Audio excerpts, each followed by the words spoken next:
Welcome back to my channel. So today I'll be discussing regarding Leo ascendant. How will be the year 2021 for Leo ascendant people? If you have your chart with you and 5 written here, like in first position, you have this sign Leo.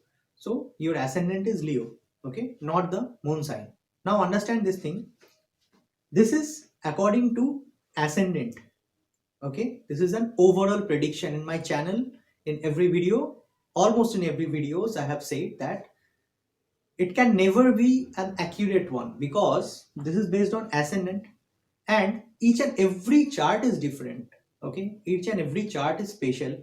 And suppose we know that there are billions of people who is having this Leo ascendant. Okay, but everyone's horoscope or everyone's prediction cannot be same because every chart is different. This is according to your date of birth.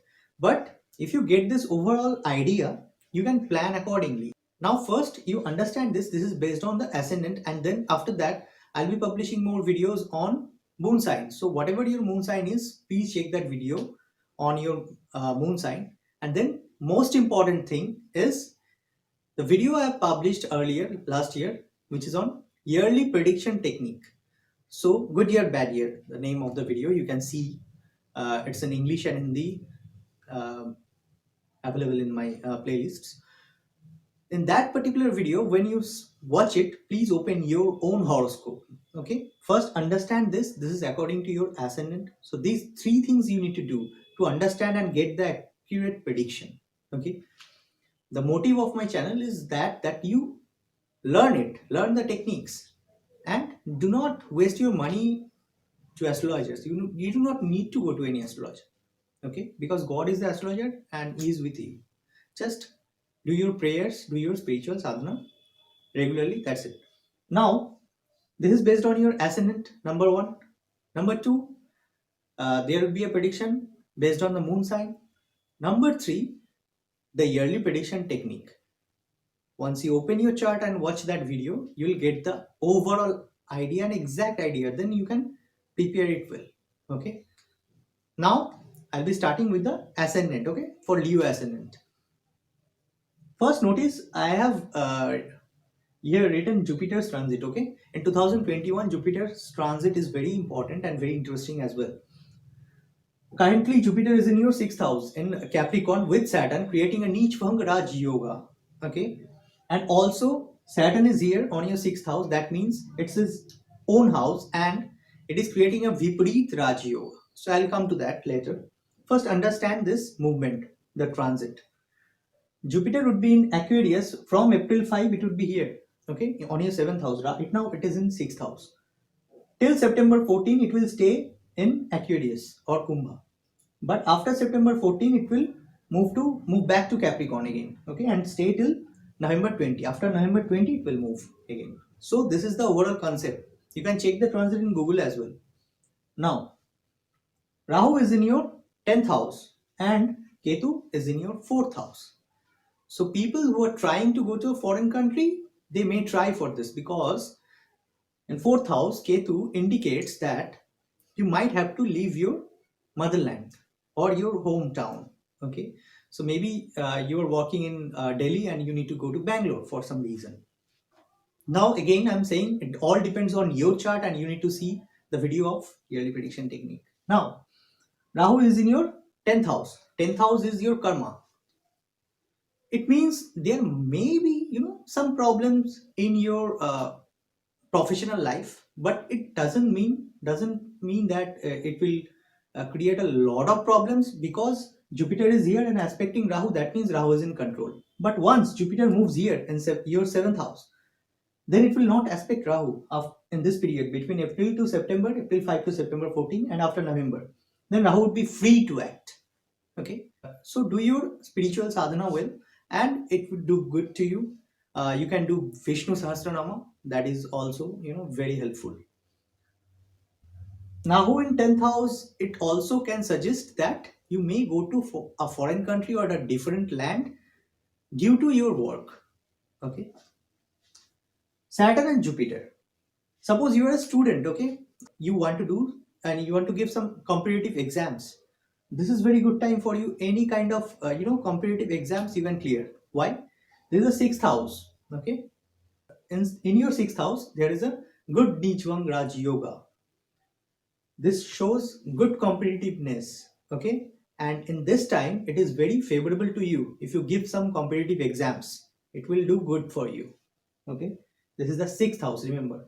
Now if you have enemies, they will try to harm you. Okay, but they won't be able to do anything because it's creating a Viparit Raj Yoga. Remember, Saturn in sixth house, it's in its own house, aspecting 12th house. The Saturn and Jupiter sitting in sixth, aspecting your 12th house, it is actually getting activated, this particular house. So 12th house is getting activated.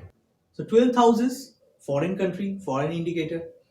Even this also suggests that you might have some enemies attacking from foreign countries. Okay, it depends on your chart, whatever your line of work is. I do not know all of you, so it depends on your chart. Suppose you are in politics and you are watching this video suddenly, so be aware that here this is the 12th house, 12th house of loss, foreign, and from sixth house lord is aspecting this particular house, and your lord is moon. Okay, so it depends whether moon is in 6th, 8th or 12th or not, and it is at that time you are getting some some problems or some challenges from your enemy outside the country or outside your motherland as well.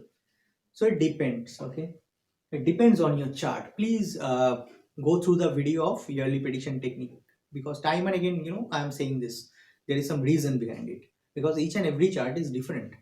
Everyone check dashas, and people hear comments like anything like, okay, I'm running this mahadasha, running this dasha, please predict for me. Is this a joke or what?